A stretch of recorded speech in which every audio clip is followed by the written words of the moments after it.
Hey everyone, welcome to this explainer. Okay, so today we're jumping right into a seriously thrilling scientific mystery.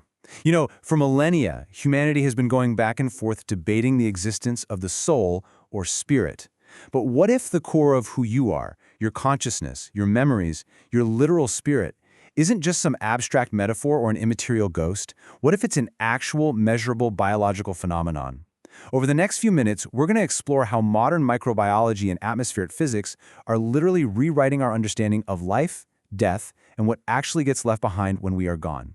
It brings up a really beautifully provocative question, right? What if thousands of years of ancient religious rituals, sacrifices, and burning incense weren't just baseless superstitions? What if they were actually deeply intuitive ways of interacting with a very real, scientifically measurable form of atmospheric physics?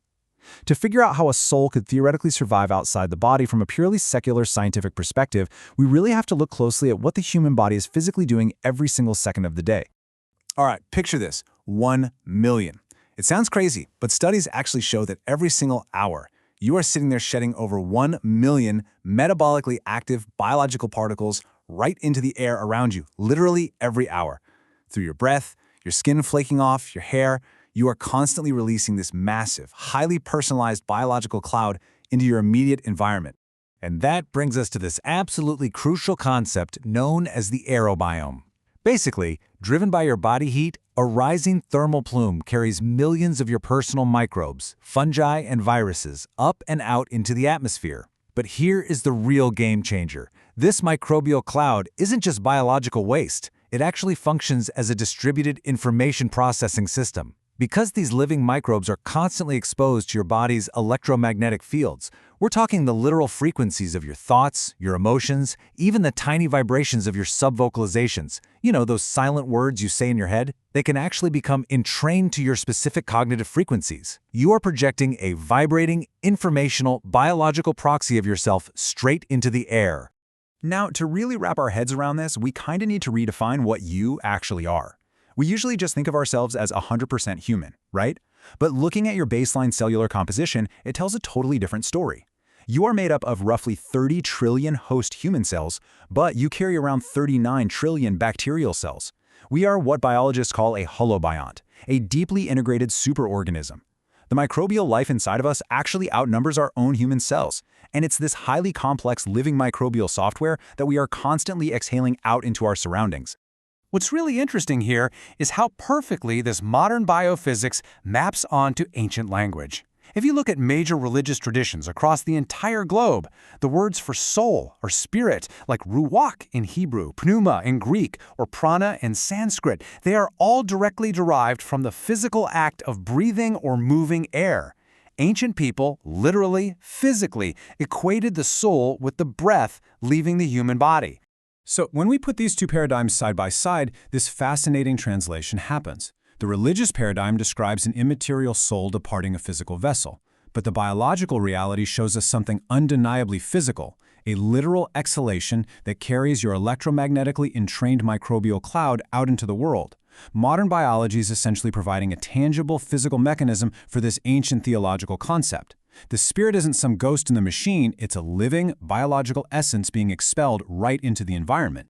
So, what exactly happens when we die? Let's walk through the taphonomy, which is just the scientific term for the biological decay of the spirit.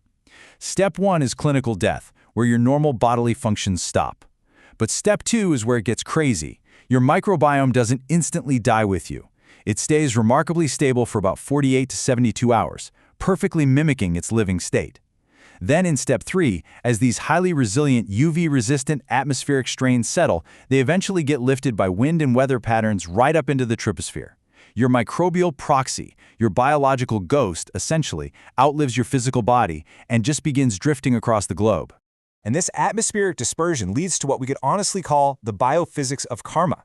As your stable, living aerobiome disperses globally, it eventually gets inhaled by new, living human hosts. These microbes can then colonize that new person's respiratory and gut tracts. And since we know our microbiome dictates so much of our neurochemistry, this newly introduced biological material can actually alter the new host's behavior and immune function. It's wild to think about, but it's a tangible biological form of reincarnation.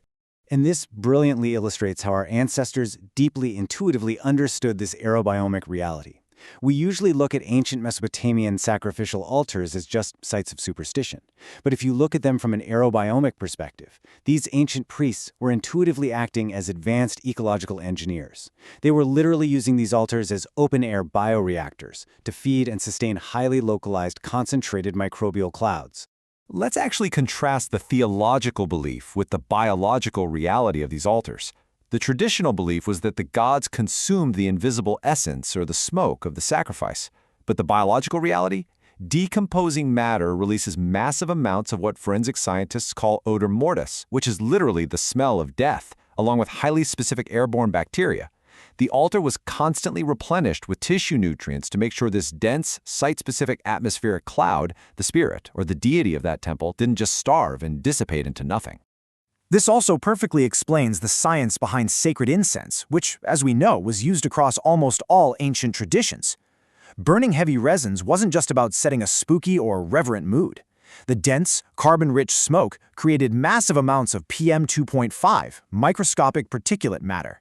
These tiny soot particles acted like physical little rafts for the aerosolized bacteria to cling to. It kept them suspended in the air way longer, and crucially, it shielded their delicate cellular structures from lethal UV light. The incense literally gave physical shape, mass, and protection to the invisible microbial spirit. Now, this localization of spirits is even more pronounced in subterranean microclimates. Think about enclosed spaces like deep limestone caves or ancient stone temples. They possess highly stable environments that protect these bioaerosols from wind and UV degradation. They quite literally trap these human-associated microbial clouds for centuries. This is exactly why ancient animists globally perceived certain grottos or stones as being inhabited by localized nature spirits, or kami. The biological presence of the people who worshipped there was preserved on the stone surfaces and right there in the stagnant air. Bringing this all into the modern day, we are seeing this really fascinating full-circle moment with the rise of secular spirituality. Groups like the Sunday Assembly, which is an international network of secular congregations, are using scientific rationalism and materialism to construct their own powerful rituals. They are selectively taking the mechanics of religious traditions, like collective singing or gathering in communal spaces, because the science demonstrates that these activities are actively beneficial for human well-being and collective effervescence. There's a great quote from an atheist congregant named Greg that perfectly captures this shift. He says, "Now we have science and rationality to explain reality. Those answers are so much more amazing and fill me with so much more wonder than the Christian explanations ever did." And that's the thing. Realizing that the soul has a tangible biological mechanism doesn't destroy the wonder of human existence. For a lot of people, mapping out the true ecological interconnectedness of our spirits actually amplifies the R. So, the absolutely crucial takeaway here is this core realization: we are not isolated entities. As the research states, we are distributed beings. Your informational signature, your physical living essence, is continuously being shed into the atmosphere. Your soul is essentially an ever-expanding, living ecosystem constantly bleeding out into the environment, interacting with the aerobiomes of everyone and everything around you long, long after you're physically gone. Which leaves us with a deeply provocative thought to end on. If the essence of humanity, our biological ghosts, are continuously cycling through the atmosphere, lifted by the winds and suspended in the thermal plumes all around us, constantly interacting with our brains and bodies, who are you breathing in right now? Seriously, think about the invisible, living history entering your lungs at this very second. Thank you so much for joining me for this explainer. Keep wondering, and I'll see you next time.